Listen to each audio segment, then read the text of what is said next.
need to start with a rather lame beginning by saying that, of course, I've never done something like this before. I've never had a paranormal experience before this, or seen ghosts throughout my entire life, believed in ghosts before. My fiancé and I bought a small house in a small suburb outside of St. Louis 4 months before our wedding. Since my parents are very religious and don't live near us, we decided not to tell them that we moved in together. We figured we wouldn't start an argument with them, since we were getting married soon anyway. My sister Liz lived near us and knew that we were living together. She would come over to the house when we were fixing it up and tease me by saying stuff like, "You are going to hell for lying to our parents and living in sin." She was always joking, and I would tell her to stop being mean to me. One afternoon, she and I were at the house together, and my fiancé, Dave, was out buying supplies to paint our living room the next day. Of course, Liz was still teasing me, and I was laughing about it. She soon said she had to leave, but would be back the next morning to help us paint the living room. When she left, I was in the living room, getting everything ready to paint the next day, and I saw something written on the wall in pencil. I went over to look at it, and it said, "You are a sinner." The pencil was lying on the floor, next to the wall. I figured it was my sister's idea for a joke, since we were going to paint, and it would be covered up. I decided to respond to her, and wrote under it in pencil, "You're not being funny." I was laughing to myself about it, and went on putting tape around the bottom of the wall. After I was done, I went back to the wall with the writing, and saw what I had written was gone. I was so shocked that I stood there for a minute, not moving at all. Nothing, I mean nothing, had ever happened to me like this. I was trying to rationalize it in my mind, with little success, when I noticed the pencil was gone too. I found it on the kitchen counter, 20 feet away. I called my sister on her cell phone and asked her if she had written it.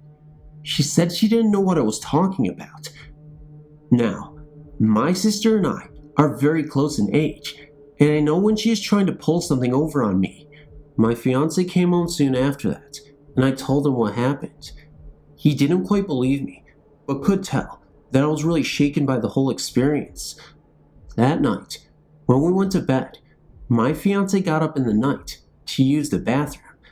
The next morning, he told me that I forgot to turn the living room light off when we went to bed, and I know that I had turned it off. The next morning, my sister came to help us paint, and I told her the weird things that had happened. She believed me a little more than my fiancé, but they were both highly skeptical. While we were painting the living room, I was very edgy. My sister was still making jokes, but I didn't think they were quite as funny this time.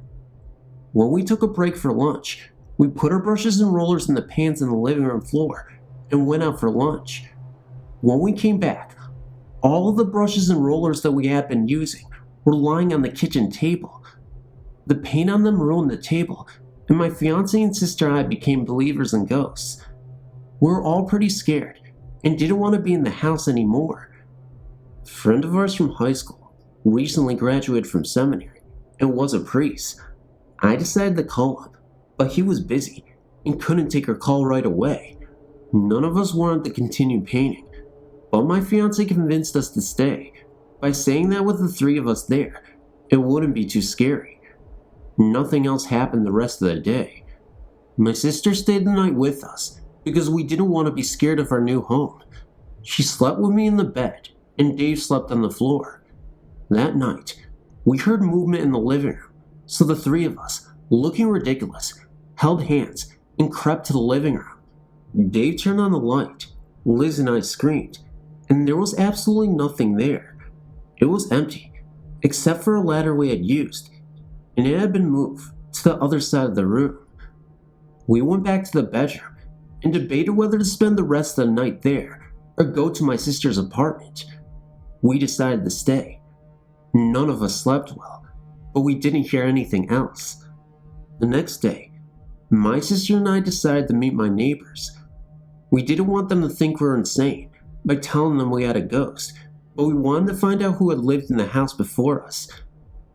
a woman across the street told us that an older woman lived there and mentioned that she was really religious and kept religious knickknacks all over the house, but she died in the house 5 years ago. Since then, there have been some renters, but no one had bought the place since her death until us.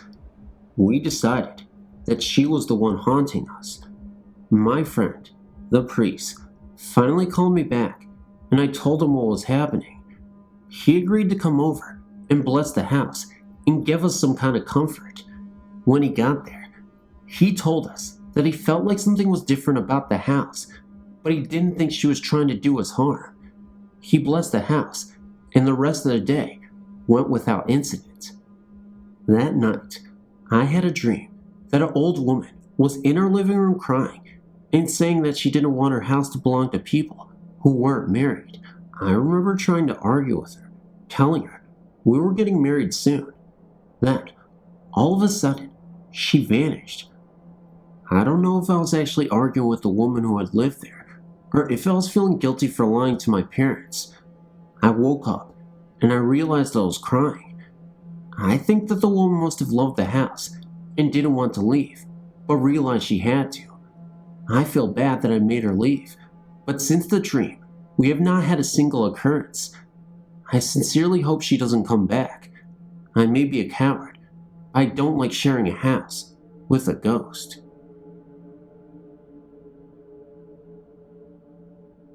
I'm in the military, stationed in Okinawa, Japan.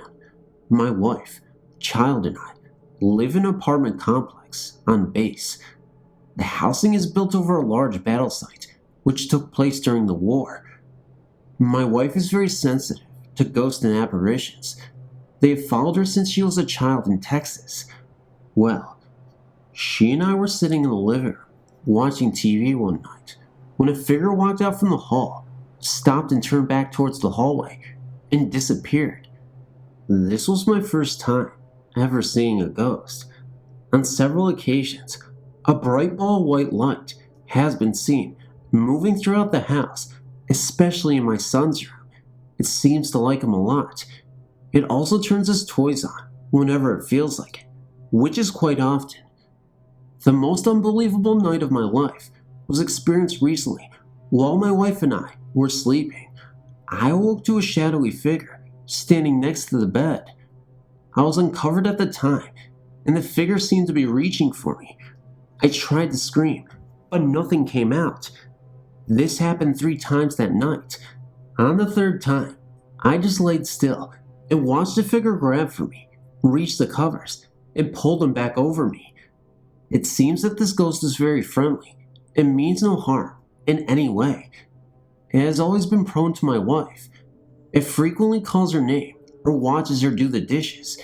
She tells me at least one new story a week about something strange in the house or things being moved. I was not a believer in ghosts anyway, but now it seems impossible not to be. Thanks for reading.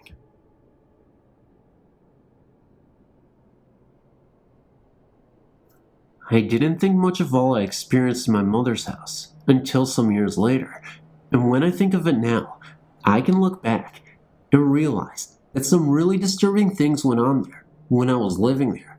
First, I would like to shed some light on the history of the house. The house was built sometime in the 1920s, maybe a little bit before that. It was owned by a very prominent family in town at the time, the Hazeltons, who owned a jewelry store downtown. Their daughter, Frida, was somewhat of a recluse who never married, and for what I know, never left home. I found some letters and photos along with period clothing, which the letters were from Frida's travels. Although she never married, being wealthy, she traveled to Rome, Greece, and other places. From what I know, she died suddenly and violently one day. In my mother's house, there is a big wooden staircase which curved very sharply. Frida evidently tripped on the stairs and fell to the bottom step, breaking her neck.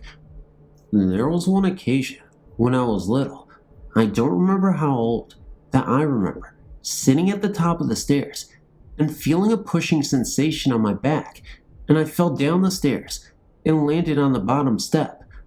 I was unhurt, but I still get cold chills thinking about the eerie similarities. I always felt a weird feeling going up and down the stairs, so much so that many times my sister would have to carry me up them at night, and I would close my eyes the whole entire way. It always felt like someone was behind us. Things fell off of bookshelves sometimes. You could just feel a presence there sometimes, watching you. Nothing really violent happened, other than the stair episode. My sister said that once, she looked out into the narrow hallway, across it to my brother's room, and his whole doorway was covered with what looked like a white, cloudy web-like substance. Also, one night, my sister awoke from sleep to find 3 cloud-like forms standing at the end of the bed. This kind of thing continued to happen until I left home.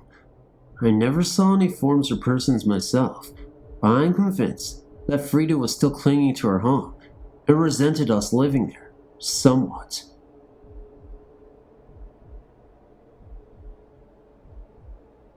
It all started when I was 11 years old, living with my mother, sister, and stepdad in the house I lived in from birth.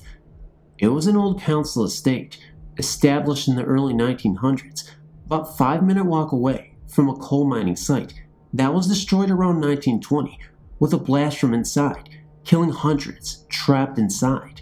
This is what I used as an excuse to explain many of the weird occurrences around the town. Anyway, back to the story. When I was 11, in the early hours of one Saturday morning, I awoke to see a small boy, a couple of years younger than me, stood at the side of my bed and staring down at me. I say staring, even though he had no eyes, just black hollows.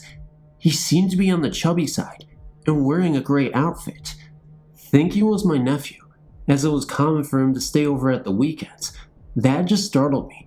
I grabbed my pillow and swung at him, only he wasn't there anymore, and my nephew was asleep on the blow-up bed at the foot. I then looked down the corridor to the bathroom and saw a man peering around the door, thinking someone had come through the front door, as it was left open to relieve the smell of paint. I ran to confront the man, only no one was there. Thanks for reading, and I hope you understood my story.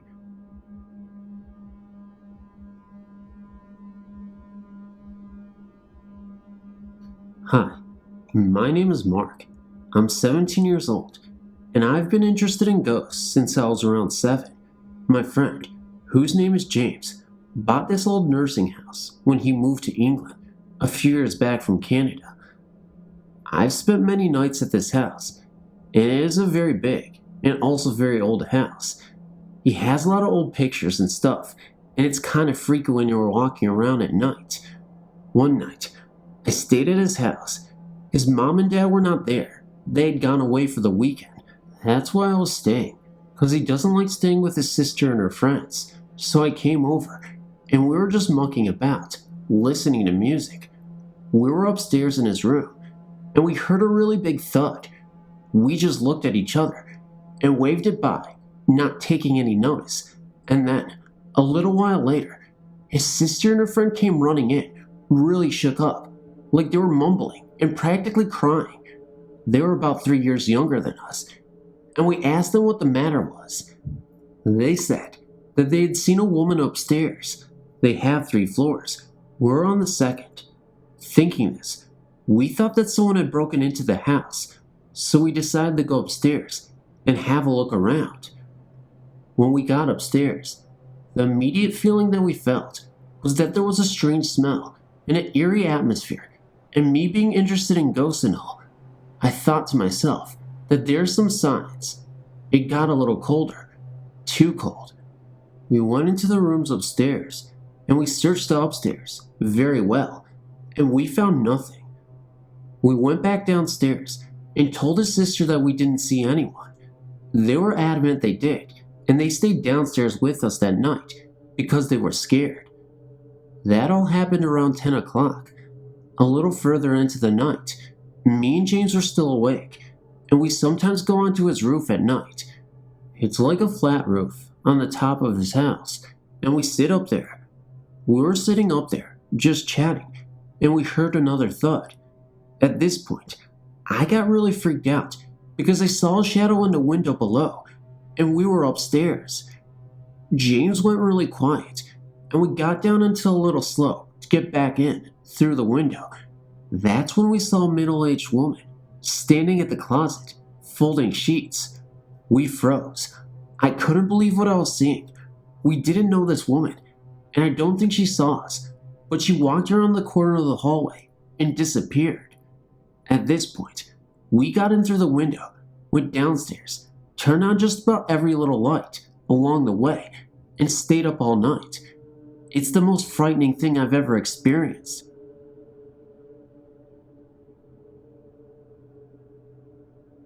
My father passed away in September of 2001.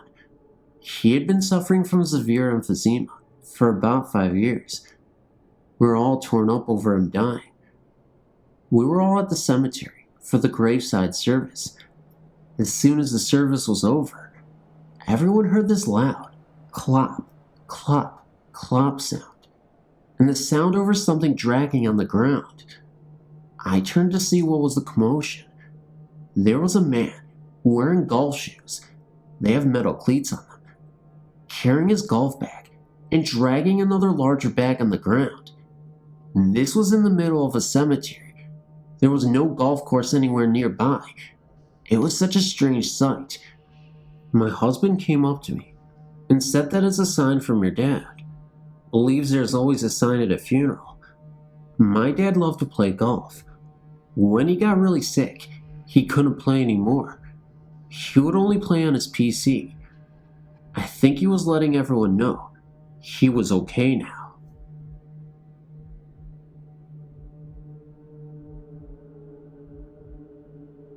I have already quite a few experiences with ghosts and things of that kind. I strongly believe in ghosts, so I believe that all of my experiences are 100% true. When I was around 5 years old, we lived in Bangkok, Thailand. We had a great big apartment, but my room always gave me the spooks. I'll never play by myself in it, and if I ever wanted to do something in there, I'll drag my mom in there with me. One of our friends was very spiritual and was sort of a medium, so my mother asked her to come into our house and tell us maybe what the problem was, as she too, my mom, was a little frightened herself. The moment our friend stepped in, she said she could sense something, but it wasn't going to do any harm to us. All we had to do was tell it to go to the light. Well, I was too young to do it. My brothers and dad couldn't sense it, and my mom was too scared, so we didn't do anything.